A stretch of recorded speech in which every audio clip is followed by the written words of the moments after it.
असेल तर अद्वैत आहे. आणि साध्या भाषेत सांगते, अद्वैत म्हणजे द्वैत नाही ते असा शब्द का वापरला संस्कृतामध्ये? अद्वैताच्या ह्या नकारात्मक सांगण्यापेक्षा होकारात्मक नाही का असा एखादा नाही. अद्वैत या शब्दामध्ये खरा अर्थ आहे, जे द्वैत नाही ते अद्वैत, दोन पण नाही ते. आमचा अनुभव काय आहे? सगळ्या दोन पणाचा. ते दोन पण जेथे नाही ते अद्वैत. इंग्लिशमध्ये असं आहे, नॉन ड्युअलिझम म्हणजे अद्वैत, मॉनिझम नव्हे. एकपणा जो आहे तो मॉनिझम. पण मॉनिझम आणि नॉन ड्युअलिझम मध्ये फरक आहे. आम्हाला आपल्याला सांगायचं नाही, तत्वज्ञानात बुजवायचं नाही आपल्याला. मग त्यांचा प्रश्न असा आहे, या सगळ्यांचं केंद्रबिंदू आहे जीवनाचं. याचा साधा अर्थ असा आहे, आपण जन्माला येतो आपल्या इच्छेने येतो का? तुम्ही खरा विचार करा, उभी हो म्हणू नका. हो, मी आपल्याला सांगितलं शास्त्राचं वचन, you are thrown into this world. आमच्या आई बाबाच्या पोटी पुरुष आणि स्त्री म्हणून तुम्हाला फेकलं जातं. या थ्रोन शब्दामध्ये फार मजा आहे नाही का? त्याच्याने मारली जाते तुम्हाला. हो, येता काय येता, कशा करता येता तुम्हाला माहितीच नसते. येता तुम्ही, तुमच्या हातात नाही. मृत्यू तुमच्या हातात आहे का? जीवनाची दुसरी कड असेल तर मृत्यू, ती तुमच्या हातात आहे का? असं आहे, आपला सगळा प्रयत्न जर असेल तर मृत्यू टाळण्याकरता आहे. तत्वज्ञान तरी काय, ज्ञानेश्वर महाराज काय सांगताय? मृत्यूला मारून जे आले. कारण महाराजांचा एक अभंग आहे, ते खरे व्यवहारी बघा, feet always on the ground. पाय जमिनीचे कधी सोडले नाही. अगदी उत्तम उत्तम उदाहरण म्हणजे बाळकुरा यांच्या मोठेपणाची कल्पना सुद्धा नव्हती, तरी जेव्हा निघाले येतेच का म्हणाले बरोबर. मी आपल्या नेहमी गमतीने म्हणतो ना, काही विमानात एक सीट नव्हती का आणखी, का फार रिझर्वेशन होतं. अरे एक सीट दिली असती भगवंतानी, बायकोला आमच्यासून येऊन चल. ती म्हणत होती हे काय काहीतरी मग जायचं त्याला.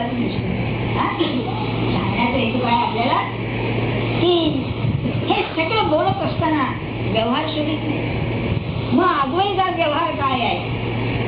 माझ्या जीवनामध्ये जन्म आणि मृत्यू जे माझ्या हातात नाही, त्या सर्वावरती स्वामित्व असेल तर एका शक्तीचं, हे अद्वैत. जन्माला घालणारी शक्ती, मला नेणारी शक्ती ही एक आहे. चमत्कार असा आहे बघा, अलीकडच्या काळामध्ये 20व्या शतकामध्ये 3 गोष्टी ज्ञानाच्या बाबतीमध्ये फार विलक्षण आहे. पहिली गोष्ट असेल तर तर्कशास्त्राची संबंध पुनर्रचना, त्याला लॉजिक, मॅथमॅटिकल लॉजिकच म्हणतात. आणि ते निर्माण करणारे 2 विचारवंत रसेल आणि व्हायचे, त्यांनी नवीन ग्रंथ लिहिला प्रिन्सिपिया मॅथमॅटिका. हा न्यूटनने लिहिलेला 300 वर्षापूर्वी, म्हणून त्याला ते नाव लॉजिक आहे. दुसरं असं, उत्क्रांती शास्त्राची विलक्षण प्रगती. सगळ्या क्षेत्रामध्ये उत्क्रांती माणसाच्या जीवनामध्ये. ऑरिजिन डार्विन मध्ये, मूळ सुरुवात डार्विन मध्ये झाली, पण पुढे काय प्रगती सर्व क्षेत्रात. आणि तिसरी जर गोष्ट असेल तर हे सबंध विश्व जे आहे, हे सबंध विश्व एकात एक गुंतलेलं आहे. It is an organism. म्हणजे तुम्ही निजलेला आहात आणि तुमच्या पायाला जर मुंगी चावली, कशाला पायाला चढली तर लगेच कळते पाय कुठे डोकं कुठे, तुमची ती मुंगी केवढी, पण तिथला जो निरोप आहे तो मेंदूला जातो बरोबर. इतकं शरीराचं एक रूपत्व आहे. तसं हे विश्व सगळं ऑर्गॅनिझम आहे. म्हणूनच सत्पुरुष जे असतात ते विश्व मनाशी तादात्म्य झालेले असल्यामुळे आपलं सुखदुःख आपण त्यांना सांगितलं म्हणजे हरण करण्याचं सामर्थ्य त्यांच्या ठिकाणी. खरी प्रार्थना मात्र केली पाहिजे. आपली प्रार्थना म्हणजे आता काय सांगू मी, तुम्ही ते रोज करतात नाही का? याला महाराजांचं उदाहरण फार अप्रतिम आहे. म्हणाले एक गृहस्थ श्राद्ध केलं होता वडिलांचं.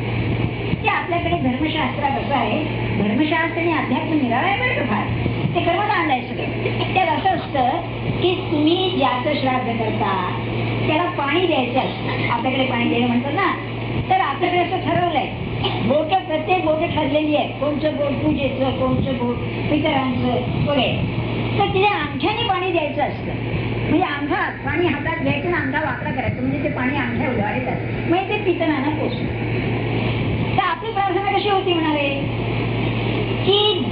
भटजी तो मंत्र सांगतो तोही अंगठा वाकडा करतो. यजमान तर अंगठ्याने पाणी देतोच, पण तो भटजी सुद्धा पाणी द्या म्हणून आपला अंगठा वाकडा करतो. त्या अंगठ्याने पाणी जात नाही, नुसतं ते अंगठा होतो, तशी आपली प्रार्थना होते. किती बरोबर आहे. ते आपण स्तोत्र म्हणायचं बरं का. म्हणजे मग त्या स्तोत्राचा अर्थ काय काय कुणाला. इकडे भाजी आमटी उकळत असते आणि बाई जप करीत असते बरं का. आणि जपाचं लक्ष भाजीकडे असं असतं. तसं करू नये असं माझं म्हणणं नाही. आपलं कसं होतं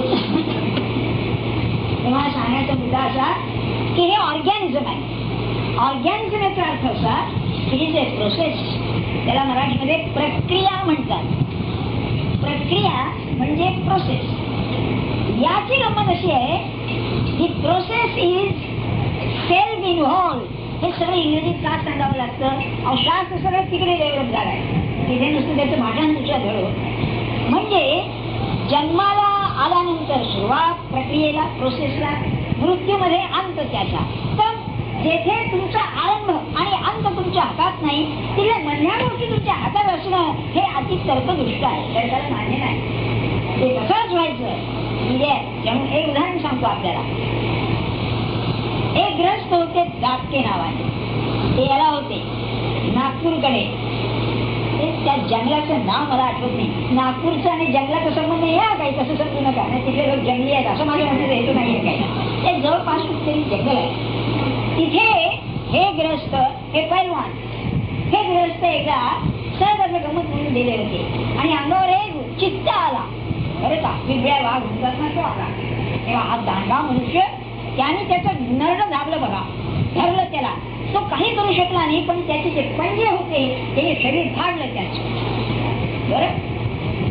पण तो त्याला त्यांनी आपटला, तो पळून गेला. ते झालं सगळं. दवाखान्यात आणलं त्याला. आणल्यानंतर मलमपट्टी पुष्कळ झाली, काही बरं झालं नाही. एक आदिवासी ग्रस्त मनुष्य तो आला मला मी औषध देतो आणि त्याने काहीतरी वनस्पती आणि ती दुधात उकळली की ते दूध बासुंदीसारखं व्हायचं. ते त्याला 8 दिवस झालं जास्त बऱ्या झाला. तो मुंबईला आला.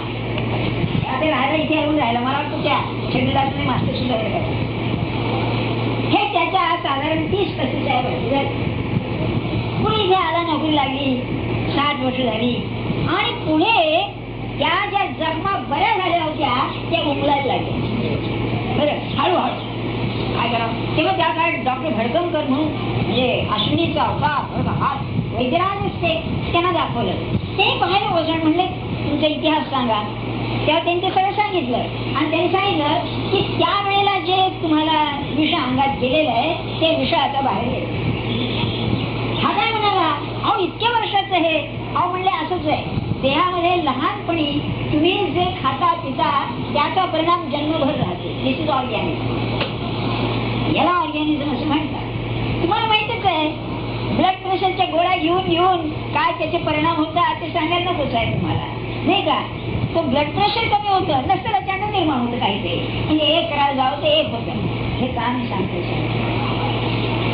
तर मग प्रश्न आमचा असा आहे मुळात आता की अहो हे सगळे अद्वैतवाले एक शक्ती काम करते एक शक्ती काम करते म्हणतात. याचा अर्थ तरी काय आहे. तर म्हणलं तुम्हाला आडलंय कुठे ते सांगा नाही तर वेदांतात शिरावं लागेल. तर ते म्हणाले ते सगळे म्हणतात हा भ्रम आहे, हा भ्रम आहे, भ्रम आहे. म्हणजे काय. हा आता म्हणलं बरोबर आहे बरं का. आता आपले पाय जमिनीवर ते त्यांनी शब्दही वापरला. माया माया म्हणतात म्हणाले. ते काय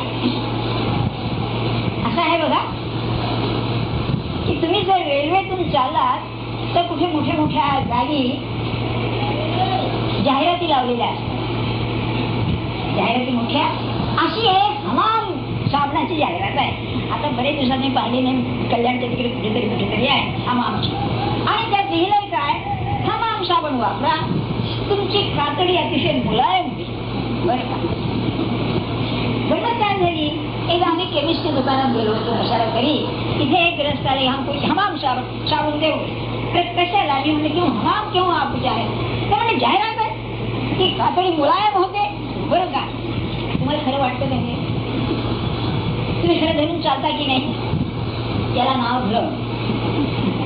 भ्रम म्हणजे एकीकडे समजतं हे खरं नाहीये तरी मन ऐकत नाही. याचं कारण काय दत्त महाराजांच्याकडे आले. आणखी त्यांची सून बाळणपणाला टेकलेली होती.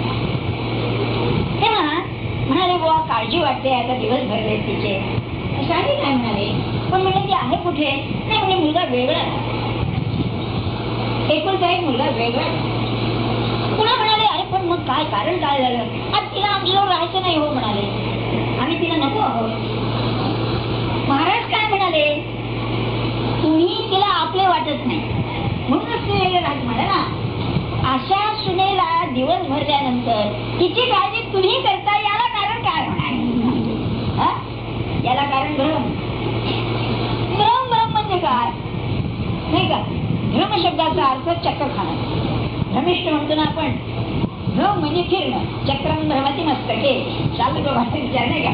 संस्कृतातच हे आहे, सुभाषित आहे. भ्रम म्हणजे काय? जी वस्तू जशी नाही तशी वस्तू मी समजणं, याचं नाव भ्रम. आता काय करावं, किती सोपं करून सांगायचं तरी पंचायतच आहे हो, नाही का? तंबाखू खाणारा मनुष्य आहे बरं का, भुसकट खाणारा विशेषतः. आणि तुम्ही एक भाजी केली बायकोनी, काय तुम्ही तिखट घातलं नाही, याची जीभ चरबट आहे, भाजी तिखटच आहे. हा भ्रम. म्हणजे जे जसं नाही ते तसं आहे हे समजणं, याचं नाव भ्रम. आचार्यांचं संस्कृत फार अप्रतिम आहे. तस्मिन तद्बुद्धी, जे जसं नाही ते तसं समजणे, याचं नाव भ्रम. यांचा प्रश्न असा, हा नाहीसा कसा करायचा? आणि माझा मुद्दा तिथे आहे, पण ही सगळी पार्श्वभूमी सांगावी लागेल. बरं, आता आपल्याला भ्रम नाहीत का? बघा तुम्ही, अगदी साधा भ्रम आहे, काय नाही, मी उद्या जगणारच आहे, तुम्ही सगळे जगाला, तुम्ही काही काळजी करू नका.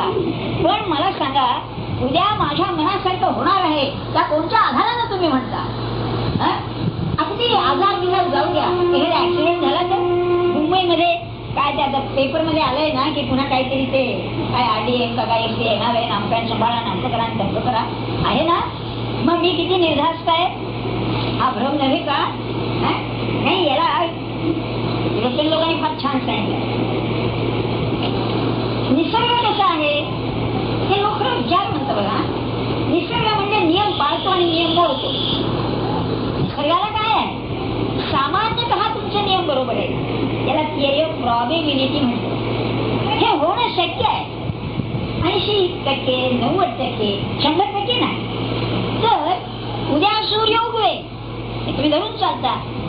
अरे पण विश्वामध्ये एवढी खटपट चाललेली आहे, एखादा ग्रह येऊन जर आढळला सूर्यावर, सगळं नाही होईल की, पण आपण काय म्हणतो, नाही उद्या उगवणार आहे. असं आहे बघा. म्हणजे असा की मी ज्या कल्पना केलेल्या आहेत, या कल्पना सगळ्या माझ्या मनाच्या आहेत.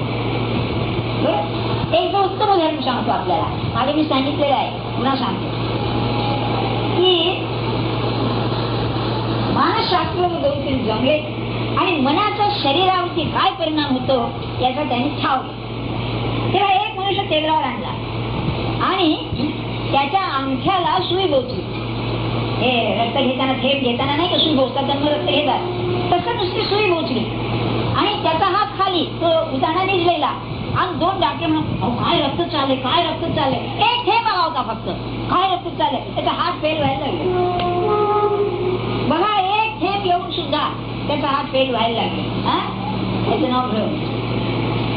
जे जसं नाही ते माझ्या मनाने मी ठरवणं, याचं नाव. दुसरा पेशंट आणला, त्याचं किडनी चिरलं, काही नाही, एवढं रक्त सगळं त्या काय एक लावतात ना, तेच रक्त वाहून येऊन सगळं केलं, किडनी काढलं, त्याचा स्टोन काढला, सगळं काढून चिरून बरं का.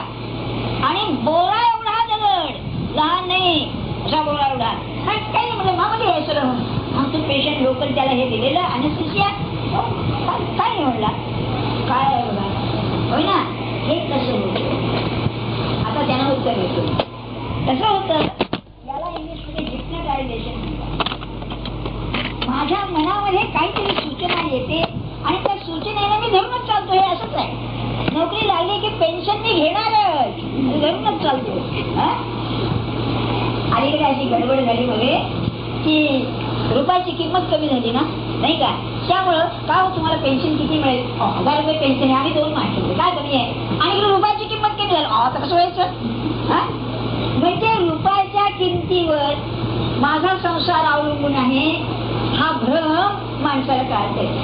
हा का त्रास देतो तर तेवढे पैसे मिळाले ही सूचना स्वतःला द्यायची, मला पुढे जास्त काय करायचे ही सूचना मी मला देतो. म्हणजे it is called auto hypnotism. स्वयंसूचना, स्वयंमोह आपल्याला निर्माण करायचा. हे पण आणखी एक गमत सांगतो बरं का. मी उदाहरण शेक्सपियरच्या ह्याच्यात द्यायचा बरं का. आज तुम्ही सगळं हसाल म्हणजे या वयाला तुम्ही एवढं असं उदाहरण देता. आता शेक्सपियरच्या नाटकामध्ये तो पुरुष असतो हिरो, तो एका बाईच्या प्रेमात पडतो आणि प्रेमात पडल्यानंतर ती बाई म्हणते याच्यासारखा सुंदर पुरुष नाही, पुरुष म्हणतो याच्यासारखी सुंदर स्त्री नाही, दोघेही हिप्नॉटिझम. बरं म्हणजे ती 4 बायकासारखी बाई असते, हा 4 माणसासारखा पुरुष असतो. परंतु आपली सूचना स्वतःला काय पुरुष आहे. आता लग्न झाल्यावर असं झालं तर बरोबर आधी होणं बरं नाही. लग्न झाल्यावर बरं आहे एकमेकावरती आपलं खुश आहे ना, आहे का. तुम्हाला उर्दू थोडं समजेल. एक अकबर नावाचा कवी होऊन गेला अलीकडे. तो हा अकबर नाही 100 वर्षाची पूर्वी अगदी काळा होता. त्याचा मुलगा अमेरिका आपलं इंग्लंडला गेला, त्यावेळेला अमेरिकेचं महत्व होतं आणि तिने एका गोऱ्या बाईशी लग्न केलं. तेव्हा ते आले हिंदुस्थानामध्ये, मग त्यांच्या बरोबरच राहायचा बरं का. त्यांचा एक फोटो काढला. फोटो काढल्यामुळे हे नवरा बायको, हा काळा नवरा त्याचा मुलगा आणि ती गोरी बरं का. तर हा कवी होता ना, हा काय म्हणाला, अरे काय म्हणले तुमचं एक गोरा एक काळा म्हणले कसं काय व्हा, आमचं बरं म्हणलं या हम भी काले हमारी यार भी काला म्हणाली. बरं का. माझ्या म्हणण्याचा हेतू काय आपल्याला की लग्न झाल्यानंतर उत्तमच सगळं, हा सुद्धा हिप्नॉटिझमचा. असं माणसाचं जीवन प्रत्येक ठिकाणी स्वयंसूचनेनं मोहित झालेलं आहे आणि त्याला उपाय असेल तर सत्पुरुषाची संगती किंवा खरा विचार, त्याला डिहिप्नोटायझेशन असं म्हणतात. आणि माझ्या मते जर वैराग्य काही असेल तर डिहिप्नोटायझेशनचा प्रकार आहे. जेथे जेथे माझ्या कल्पना सगळ्यांनी ठरवून ठेवलेल्या आहेत त्या सगळ्या कल्पना विचारानं नाहीशा करणं हे डिहिप्नोटायझेशनचं काम, सामर्थ्याचं काम आहे. अरे काय सांगू तुम्हाला, मनुष्य हिप्नोटाईज झाला म्हणजे वेडा होतो, वेडा त्या पाहिजे. हे जे तरुण स्त्री पुरुष प्रेमात पडलेले वेळ होतात ना, त्याचं कारण ते आहे. मग सत्पुरुषांचं म्हणते काय आहे तिथे अगदी हा त्यांनी विचारलं नाही पण सांग. ते म्हणाले मग भक्ती मार्गाचं महत्व काय आहे, तो प्रेमाचा मार्ग आहे. तर म्हणलं तुम्हाला हिप्नोटाईज व्हायचंच आहे ना, मोहात पडायचंच आहे ना, तर म्हणलं भगवंताच्या प्रेमात पडा, गुरुच्या प्रेमात पडा, म्हणजे शेवटी कल्याण तरी होईल त्याच्यामध्ये. हे कोणीच करीत नाही हो, ते काय नाही का. काय बघा तुम्हाला माझं म्हणणं एकदम पटेल. तुम्ही पंढरपूरचा विठोबा पाहिला आहे ना, चित्रच पाहिला असेल, कसा आहे, काळा आहे, कोबड धवबड आहे, सुंदर नाहीये मूर्ती ती, मी पाहिलेली आहे. डोक्यावरती ती अशी टोपी सारखं आहे बरं का. मी ते शंकराचं लिंग आहे असं म्हणताय, विठवले श्री वाहिला देवराना आहे ना. आणि त्यांचे एक महान भक्त तुकाराम म्हणतात सुंदर ते ध्यान उभे विठवले. अरे हे काय आहे, हिप्नोटायझेशन आहे की हा सुंदरच आहे, या शंकाच नाही. महाराजांना महाराज त्याच्यापेक्षा किती सुंदर विठोबाच्या मूर्ती आहे आणि तुकाराम बोला काय सौंदर्य दिसलं तिथे. तेव्हा ते काय म्हणाले, तुम्ही ज्या डोळ्याने पाहता ते डोळे ते नव्हे. बघा याचा अर्थ तो आहे. मग आपल्याला काय शेवटी शिकायचं आहे की माझ्या मनाने मी जे ठरवलेलं आहे हे खोटं आहे हे समजलं पाहिजे. याला उपाय काय, याला एक उपाय असा आहे अत्यंत विचार करावा. 2 आणि 2 4 हे जसं आपण खरं मानतो, कोणी सांग 2 आणि 2 5 होतात, मूर्खाच केला 2 आणि 2 4च होणार. हे जसं जीवनाचं खरं सत्य आहे तसं लग्न म्हणा किंवा प्रेमात पडणं म्हणा किंवा मालक नोकर म्हणा, हे जे संबंध आहे या संबंधामध्ये भलत्याच माझ्या कल्पना करण्याच्या ऐवजी खरं काय आहे ते समजून राहा. म्हणजे माणसाचं स्वातंत्र्य कधी जायचं. महाराज म्हणाले नोकरी करायची आणि साहेब चांगला वागत नाही म्हणायचा मूर्खपणा आहे म्हणाले. तुम्ही ज्यावेळेला नोकरी पत्करता त्यावेळेला तुम्ही तो काय करील ते समजूनच घ्यायला पाहिजे बरं का. आणि त्याचा कायदा असा आहे की तो जे म्हणेल ते हा हे म्हणायला पाहिजे. बिरबलची गोष्ट नाही का, बैल शेरभर दूध देतो जीव उजवेल, हा मोक्ष मागत नाही असं आहे. आणि हे खरं भगवंताच्या बाबतीत पाहिजे. असं केलंच ना बरोबर आहे, असं केलंच ना बरोबर आहे, तर की नाही भक्ती चालेल, नाही तर सांगणार नाही. त्याला शरणागती म्हणतात. तुझे काय आहे तेव्हा मला वाटतं तेलच माझ्या बसलेलेच आहे. आता आणखी सांगायचं म्हणजे तासभर जाईल त्याच्यामध्ये नाही का. आता पुढे आता यज्ञाचं मला एक आठवतं, अलीकडच्या काळामध्ये युरोपमध्ये एक विटगेन्स्टीन नावाचा अतिशय थोर विचारवंत होऊन गेला, लवकर वाढला आणि ते विचित्रच होता. तो फार इंजिनियर मनुष्य आणि तत्वज्ञानी झाला. विलक्षणच होतं काम ते. त्याला आत्महत्या करण्याची फार ती यायची, लहर यायची. तो जर्मन माणूस इंग्लंडमध्ये येऊन राहिला, केम्ब्रिजमध्ये प्रोफेसर नेमला होता त्याला आणि ते जमिनावरून सोडून दिलं. मला म्हणाले विलक्षणच होता. पण त्याचे विचार की जबर आहेत की बोलायची सोय. काय म्हणाला, तत्वज्ञानाचं काम काय आहे, तत्वज्ञानाचं ते म्हणलं तत्वज्ञानामध्ये वाक्य असतात, त्या वाक्याचा अर्थ जर कोणी सांगत नाही म्हणला, तेव्हा तत्वज्ञानाचं काम असेल तर अर्थपूर्ण वाक्य कोणची, अर्थहीन वाक्य कोणचे ठरवणे तत्वज्ञानाचं काम.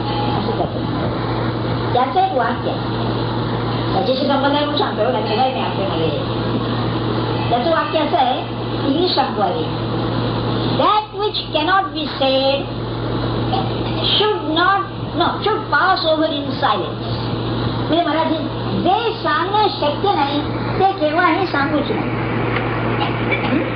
जे सांगणं शक्य नाही ते केव्हाही सांगूच नाही.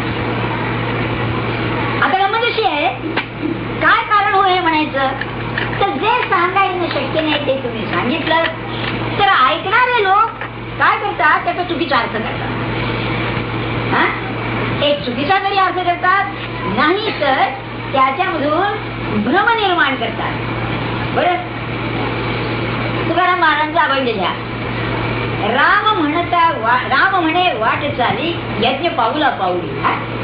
तुम्ही काय म्हणणार, अहो इथे अग्नी नाही, त्या हवी घालायचा तो नाही, बडकी नाही, यजमान नाही, कुणी नाही, आणि यज्ञ कसं चाललाय, आणि तू काय अर्थाने म्हणतो म्हणून कळलंय तुम्हाला, ज्या अर्थाने म्हणताय होय ना. मग याचा अर्थ असा की भगवंताने जो यज्ञ शब्द वापरलाय तो कोणत्या अर्थाने वापरला, आणि भगवंताच्या यज्ञाचा अर्थ चुकीचा झालाच आहे. आता बघा, सहज अगदी गमतीने मी म्हणतोय, अयोध्येला नवीन यज्ञ चाललाय, सोमयाग नाही का. सोम म्हणजे चंद्र, चंद्र हा लोकांना शांती देणारा, हा लोकांची डोकी बनवतोय बरोबर. हा काय सोमयज्ञ कोण असतो. इथे मध्ये एक 30-40 वर्षापूर्वी करपात्री म्हणून होते, अतिशय मोठा मनुष्य तो, फार विद्वान तर खराच मोठा अधिकारी परमार्थी, त्याने यज्ञ केला मोठा बरं का. इथे मरीन लाईन्सच्या तिथे तुम्हाला आठवतं का लोकांना, आम्हाला म्हातारपणचा हा फायदा आहे, पूर्वी जुन्या गोष्टी आणि तुम्हाला माहिती नसतात, तुम्हाला ऐकायला लागतात. तर तिथे आता तुम्ही मुंबईमध्ये यज्ञ करणार बरं का, आणि मुंबईची तुम्ही रचना अवस्था येथील वस्ती सगळी पाहता, आणि अस्पृश्यांना तिथे मर्यादा येऊ द्यायचं नाही, आणि ते मंडप बांधायला सगळे अस्पृश्य. अरे काय चमत्कार आहे नाही का. ते जाऊ द्या, मुद्दा सांगण्याचं मला मिळालाय. तेव्हा भगवंताला काय सांगायचंय, तर भगवंत असं म्हणतोय, या विश्वामध्ये सगळीकडे यज्ञ चालू आहे, हे आपण ध्यानात करा. माझ्या मते पहिलं पाऊल जर टाकलं असेल तर श्रीकृष्णाने टाकलं, यज्ञाचा अर्थ बदलून टाकला, आणि त्यानंतर त्याच्या पुढे एक पाऊल ज्ञानेश्वर महाराजांनी टाकलं यज्ञ बदलण्याच्या बाबतीत. बरं, तर काय म्हणणं आहे त्यांचं की सगळी सामान्य माणसं स्वार्थी असतात, आणि जीवन कसं आहे, सोशल लाईफ सुद्धा सामान्य जीवन. ज्या समाजामध्ये निस्वार्थी माणसं नाही तो समाज फार काळ टिकणार नाही. तरी माणसं पाहिजेच निस्वार्थीपणाने समाजाकरता करणारे हे असतातच. तेव्हा भगवान काय म्हणाले, ते वेदांचे यज्ञ जाऊ द्या, ते ब्राह्मण म्हणजे ग्रंथ आहेत तिथले, पण या विश्वामध्ये सगळीकडे यज्ञ चालला. यज्ञ म्हणजे स्वार्थ त्याग. काय म्हणाले, समुद्र स्वार्थ त्याग करतो, पाणी देतो, ढग जागा, ढग स्वार्थ त्याग करतात, तुम्हाला पाऊस देतो, सूर्य उगवल्यापासून स्वार्थ त्याग करतो, आपला प्रकाश देतो. असं सगळीकडे विश्वामध्ये यज्ञ. यज्ञ म्हटला की कर्माचा संबंध आला, अमुक करा, आमच्या घरेनं करा, अमुक करा, अमुक करू नका, याला सगळं. तेव्हा संबंध विश्वामध्ये कर्म व्यापून आहे, कारण यज्ञ व्यापून. उलट झालं, यज्ञ व्यापून आहे कारण यज्ञ कर्म. हा बघून त्याचं सांगायचं हेतू. मग त्याचा अर्थ असा, जो मनुष्य अतिशय स्वार्थी आहे त्याच्या हातून यज्ञ घडत नाही, आणि यज्ञ घडत नाही म्हणजे त्याला पुण्य साठायला पाहिजे, साठत नाही. हा विषय चालू आहे. बरं, आता त्या ओव्या वाचतो म्हणजे पुढचा हा ये. बरं का, हे देहची आपण काही मानिती स्वार्थी माणसाचं बघा नाही. हा देहच मी आहे आणि विषयाचे भोग्य म्हणते. बरं का, भोगवादी माणसं, हा देह मीच आहे, जितकं जास्त मला भोगायला मिळेल तितका मी सुखी. या परत न स्मरती आणि काही. बरं, तुम्हाला मागे आठवतंय का, मी मागच्या का पलीकडच्या रविवारी कंडिशन्स ऑफ हॅपीनेस नावाच्या ग्रंथाचं नाव सांगितलं. त्यामध्ये सुइसाइड म्हणजे आत्महत्येचं प्रमाण फार वाढलंय अमेरिकेमध्ये. याचं कारण सांगताना काय म्हटलंय त्यांनी, की त्याला विचार तू का आत्महत्या करतोस, तर मी इतके भोग भोगले आहेत की आता भोगायला तर उरलं नाही, म्हणून जीवनात अर्थ नाही, मी आत्महत्या करतो. अतिभोगवाद होता. काय चमत्कार आहे आत्महत्या. आणि सगळ्यात कमी आत्महत्या आफ्रिकेमध्ये, पण डोकं वापरायचंच नाही हो, नाही का, त्याचा हरोभार भारतामध्ये. आता हे भय्ये लोक त्या सगळ्यात राहतात, तुम्ही पाहिलंय का कधी? सगळे शेण घाण सगळं तिथे असतं, आणि त्याची तब्येत पाहून तुमच्या आमच्यापेक्षा जास्त चांगली करते. तुम्ही विचारला, अरे तू राहायचं कसा, तो काय म्हणतोय दूध प्यायचं, कारण त्याचं तिथे हे आहे, आणि की डोक्याला ताप नाही. बरं, 4 भय्ये नाही 10 भय्ये एका खोलीत राहतात आणि सगळे मिळून जेवतात, पैसे पाठवून देतात तिकडे, नाही का. कसं जीवन आहे बघा. त्यांच्या डोक्याला दुसरा तापच नाही, त्याच्याला आत्महत्या करतोय का नाही का. जास्त विचारी माणूस आत्महत्या करेल, त्याला काय आहे हो, नाही का. पेपर मध्ये मी एक गंमत वाचली. ते लोक काय करतात, महाराष्ट्र टाइम्स मध्ये आहे कालच्या, असं की तिकडून त्या म्हशी आणतात, जाफराबादी म्हशी मोठ्या मोठ्या, काहीतरी दूध पुष्कळ देतात. तर म्हणाले मुंबईमध्ये आणल्यानंतर ते आता व्यालेली म्हैस असते तेव्हा ते वासरू असतं, बरोबर, ते वासरू काही ते त्यांना पोसायला जड जातं, म्हणून त्याला उपाशी ठेवून त्याला मारून टाकतात. कालच्या पेपर मध्ये याची अतिशयोक्ती सोडून द्या, पण असं होत असलं पाहिजे ना. काय मला सांगा, म्हणजे आत्महत्येचा प्रश्न काढला त्यावर. तर भोगवादी मनुष्याची स्थिती अशी होते की नाही, हे तत्वज्ञान आहे, विचाराने असं ठरतं, अतिशय भोगवादी आहे.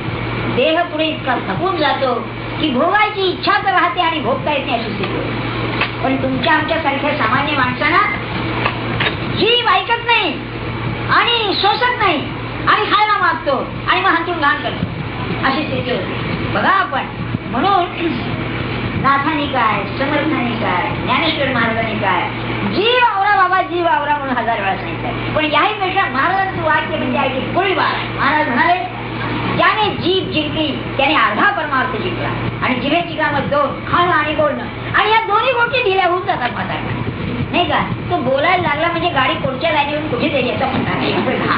मग प्रॉब्लेम असतात. पुष्कळ आपण सुद्धा की जास्त बोलतो. समजा आम्ही काही भाजी आहे, हो तुमचा अनुभव सांगाय काय, तुमचा माझा अनुभव आहे का, बरं का, आणि ती बरी नसली, बरं का, शक्य आहे हो.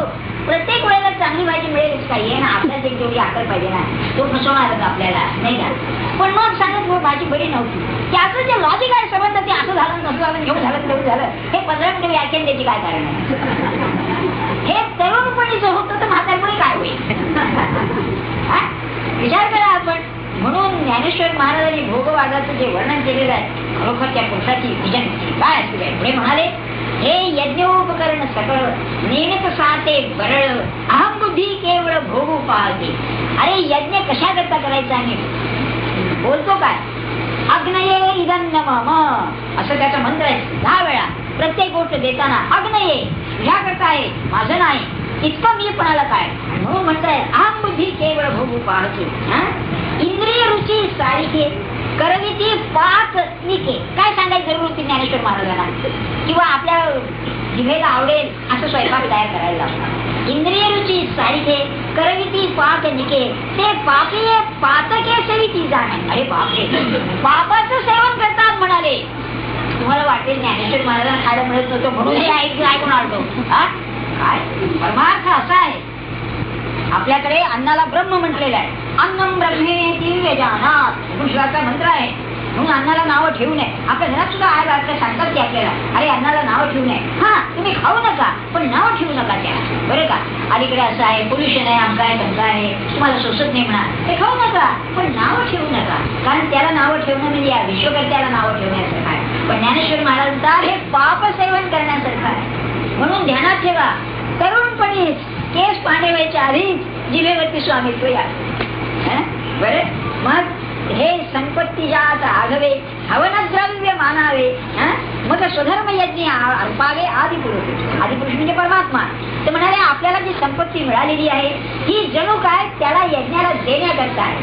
म्हणजे महाराजांना बरोबर सांगितला की आपलं जे द्रव्य आहे हे माझ्या एकट्याकरता नाही, हे समाजाकडून मी मिळवलेलं आहे. त्यातला काही भाग समाजाला जाणं जरूर आहे हे तुम्ही द्या. मग तुमच्या मित्रांना तुम्ही द्या किंवा जरूर आहे त्या माणसाला द्या. म्हणजे अडचणी आहेत मला माहिती आहे. काय झालं, माझ्याजवळ एक कोट होता. मी पुरी कोट घालीत असे तेव्हा एक चांगला कोट होता. तेव्हा माझ्या मनात आलं किंवा कोणाला तरी द्यावा. बरं, काय चांगला होता, कोणाला तरी द्यावा म्हणून मनात आलं. तेव्हा आमच्या एका चांगल्या माणसांनी विचारलं बा की कोणाला देऊ. देऊ नका म्हणाले. ज्याला तुम्ही गरीब म्हणून द्याल तो म्हणाले तो विकेल आणि दारू पिईल त्याची. मुंबईमध्ये फार आहे, तुम्ही त्या बुद्धीनं द्यायला जाता पण त्याचा काय उपयोग होईल हे सांगता येत नाही तुम्हाला. मग पुढे काय झालं, इथे रोज रात्री बघा एक बायका पुरुष यायचे, अन्न मागायचे. भूक लागली आहे अन्न द्या. आता साधारण घरात दूरचं फॅमिली घरात दूरचं थोडं, तर ते लोक जाऊन त्या भिकाऱ्याला विकायचे आणि त्याचे पैसे घ्यायचे. म्हणून भगवान सांगतात ना 17व्या अध्यायामध्ये, देशे कालेच पात्रेचे दान करावं पण योग्य जागी, योग्य काळी आणि योग्य माणसाला. हे अगदी बरोबर आहे. पण आता ठरवायचं कसं, त्यामुळे महाराज काय म्हणले जमून ठेवावे.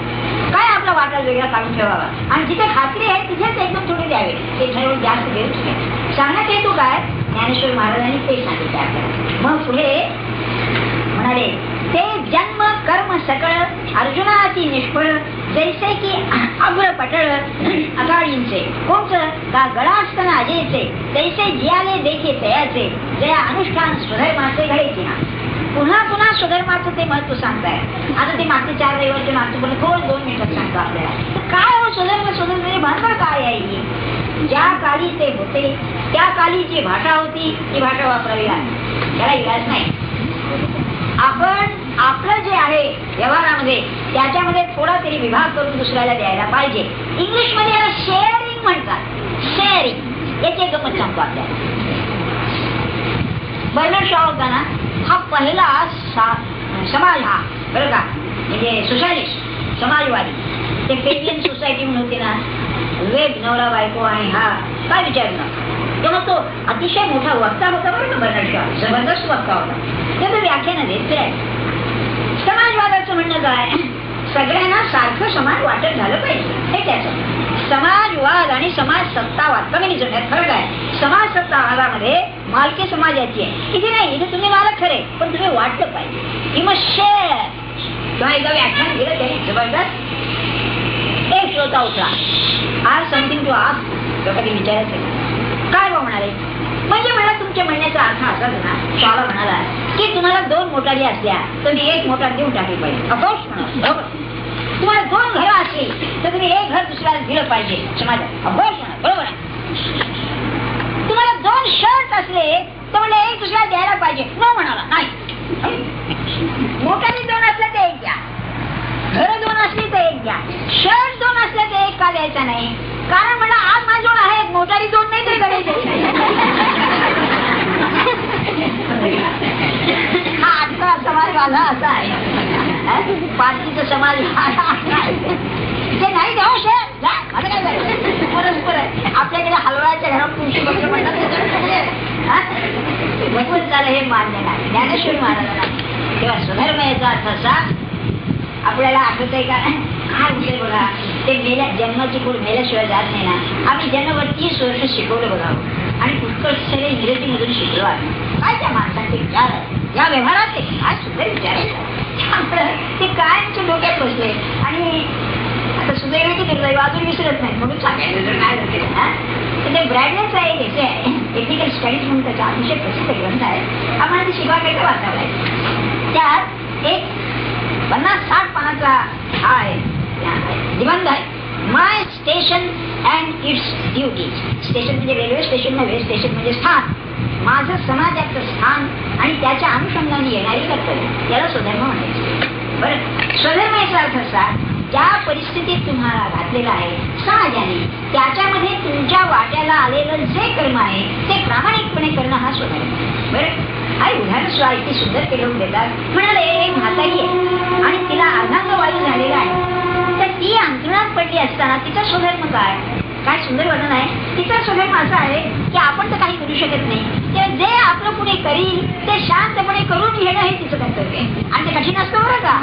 तुम्हाला म्हणून बरं मला नेहमी आठवतं काय ते असोसिएट जगत काय म्हणतात ना, व्यासाने अशी काही गोष्टी सांगितल्या की हा खऱ्या आहेत. तेव्हा धर्मराज भीष्माचार्यांना विचारतं बरं का की बुवा मी इतकं धर्माबद्दल ऐकलं, हे केलं, धर्माचं स्वरूप काही मला कळलं नाही. तेव्हा काय म्हणाले, न वृद्धा सेविता स्वया, म्हातारे माणसांची तू सेवा केली नाही तोपर्यंत तुला धर्माचं रहस्य कळणार नाही. किती बरोबर आहे. आताही बोलेल तर नंतरही बोल, पुन्हा मी कुठं काय बोललो. कारण परवानगी आहे ना विसरण्याची. खरं खोटं जाऊ द्या, परवानगी हे जे म्हाताऱ्या माणसाला वागवणं, अरे फार कर्म कठीण आहे. आणि तो जे करतो ना तो खरा खरा एक साधू तरी असला पाहिजे, नाही त्याला बाळतरी असला पाहिजे. न वृद्धा सेविता स्वया सांगण्यात हेतू काय केलं. स्वधर्म म्हणजे असा, तो माणसाने जर केला तर कुटुंब तरी, कुटुंबात काय आहे पण एक पद्धत आहे किंवा आई वडिलांचं आहे का ते सुद्धा ऐकू नका, पण मी का ऐकत नाही हे सांग, तुम्हाला काय कळतंय हे नाही बरोबर. अरे त्यांनी इतके वर्ष जगात घालवली आहेत ना, त्यांच्या बुद्धीला काही अनुभव आहे ना, तर मग या करता मी नाही म्हणतो. आता हे ऍडमिशन कुठे घ्यायची गाडी चालायला लागलो, हे हा कोर्स घेऊ का हा कोर्स घेऊ, मिळत कुठेच नाही बरं का शेवटी नव्हत्या. पण मग मी हे का घेतोय, हा कोर्स मी का घेतोय त्यांच्या मनात नाहीये, पण सांगावं सांगतो की बघा असं आहे नाही का, किंवा ते लग्नाचं म्हणा काय म्हणा, पण मी का नाही म्हणतो ते असं आहे ना, हा खरा त्यातला भावार्थ आहे. म्हणून स्वधर्म जो आहे ना तो करणारा जो मनुष्य आहे ना तो फार पर्सनॅलिटी ज्याला म्हणतात तसा, त्याचं काही करायचं ना. माझं काम काय, महाराजाला फार छान सांग. महाराज म्हणायचे जग हे स्वार्थीचं. तुम्ही एखाद्या ऑफिसात काम करता तेव्हा तुम्हीच जर मनापासून काम करीत असला तर बाकीचे तुमचे मित्र तुमच्या ओळख्यावरती आणखी काम घाला, अरे माझ्या एवढे काम करणार का ना करतो. पण तुम्ही काय दृष्टी ठेवली पाहिजे की मी पैसा घेतो, सरकार मला पगार देतो, तेव्हा त्या पगाराचं मी बदला बरोबर द्यायला पाहिजे. कारण मी पगार फुकट खाणं बरोबर नाही. आणि परद्रव्याची व्याख्या त्यांनी अशी केली आहे, ज्या द्रव्याकरता मी काहीही श्रम करीत नाही ते परद्रव्य समजावं. अहो काय सांगू तुम्हाला, कधी कोणाचे फुकट खाऊ नाही म्हणाले बरं का, काय ते त्यांची दृष्टी सांगतोय मी. तर म्हणलं आपल्याला कोणी जेवायला बोलावलं तर म्हणले निदान 4 गोष्टी सांगाव्या त्यांना, गप्पा माराव्या, हसावं, खेळवावं आणि जेवावं. काही नाही तर जेवताना श्लोक तरी म्हणावं म्हणाले. म्हणजे मोठे काय म्हणाले ते फुकट खाऊ नये. किती सीमा आहे मला सांगा. म्हणजे समाज कसा आहे, आदान प्रदान, मी ते समाजाकडून घेतो त्याला मी परत दिलं पाहिजे या रूपात त्या रूपामध्ये, परंतु ती जाणीव ठेवून द्यायला पाहिजे. म्हणून ज्ञानेश्वर महाराज म्हणतात ज्याच्या जीवनात सुधर्म नाही त्याची अवस्था काय म्हणाले, अकाळीचे आभ्र पटलं.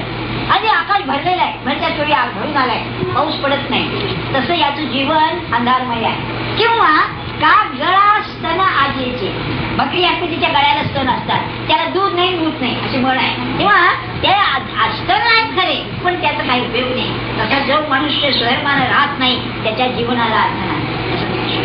म्हणून ऐके पांडवा बरं का, हा सुधर्म कवणी न सांडावा, सर्व भावे भजावा हाच एक.